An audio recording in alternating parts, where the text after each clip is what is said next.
జమిలీ ఎన్నికల దిశగా కేంద్ర ప్రభుత్వం అడుగులు వేస్తోంది. ప్రస్తుతం కొనసాగుతున్న పార్లమెంట్ శీతాకాల సమావేశాల్లో లేదంటే వచ్చే సమావేశాల్లో దీనికి సంబంధించిన బిల్లును ప్రవేశపెట్టే అవకాశం ఉందని సంబంధిత వర్గాల సమాచారం.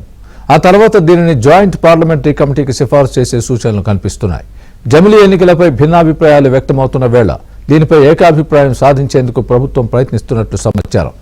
విస్తృత సంప్రదింపుల కోసం జాయింట్ పార్లమెంటరీ కమిటీకి ఈ బిల్లును సిఫార్సు చేయాలని ప్రభుత్వం యోచిస్తున్నట్టు తెలుస్తోంది. అన్ని రాజకీయ పార్టీల ప్రతినిధులతో జేపీసీ సంప్రదింపులు జరపడంతో పాటు అన్ని భాగస్వామ్య పక్షాలకు అవకాశం కల్పించనున్నట్టు సమాచారం. ఇదే అంశానికి సంబంధించి పూర్తి అప్డేట్ మా ఢిల్లీ బ్యూరో చీఫ్ కృష్ణ చెప్తారు. కృష్ణ, చెప్పండి, ఏంటి జమిలీ ఎన్నికలకు సంబంధించి ఈరోజు పూర్తిగా ఒక వార్త చక్కర్లు కొడుతోంది. డెఫినెట్ గా ఈ జమిలీ ఎన్నికలకు వెళ్లే అవకాశం ఉందని చెప్పి వార్తలు వచ్చేస్తున్నాయి. మీ దగ్గర ఉన్న తాజా అప్డేట్ ఏంటి? ఏం జరుగుతోంది దీనికి సంబంధించి? స్వామి, జమిలీ ఎన్నికలకు సంబంధించినటువంటి బిల్లు పైన కేంద్ర ప్రభుత్వం దృష్టి సారించినట్టుగా తెలుస్తుంది. ప్రస్తుత శీతాకాల సమావేశాల్లోనే ఈ బిల్లును ప్రవేశపెట్టే అవకాశం ఉన్నట్లుగా విశ్వసనీయ వర్గాల నుంచి అందుతున్నటువంటి సమాచారం. ఈ బిల్లుకు ఈ యొక్క 2024 సెప్టెంబర్ లోనే ప్రధాని నరేంద్ర మోదీ నేతృత్వంలోని కేబినెట్ ఆమోదం తెలిపింది.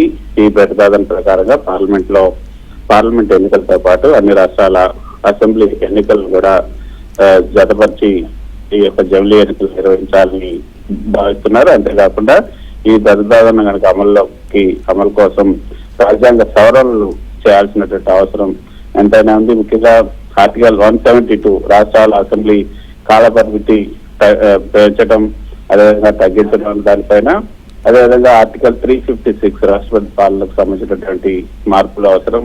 అదనంగా ప్రాతినిధ్య చట్టం 1951లోని దానికి కూడా సవరణ చేయాల్సినటువంటి అవసరం ఉంది. ఈ ప్రతిపాదన వల్ల ఎన్నికల వ్యవస్థకు మరింత సమర్థవంతంగా మారుతుందని కూడా ప్రభుత్వ వర్గాలు భావిస్తున్నాయి. ఆ నేపథ్యంలోనే దీనికి సంబంధించి బిల్లులో రాజ్యాంగ సవరణలు కూడా ఉంటాయా, లేక విడిగా అవసరమైనటువంటి రాజ్యాంగ సవరణలు ప్రతిపాదిస్తారన్న విషయంలో కూడా కొంత స్పష్టత లేనప్పటికీ దీనిపైన 1-2 రోజుల్లో స్పష్టత వచ్చే అవకాశం ఉంది.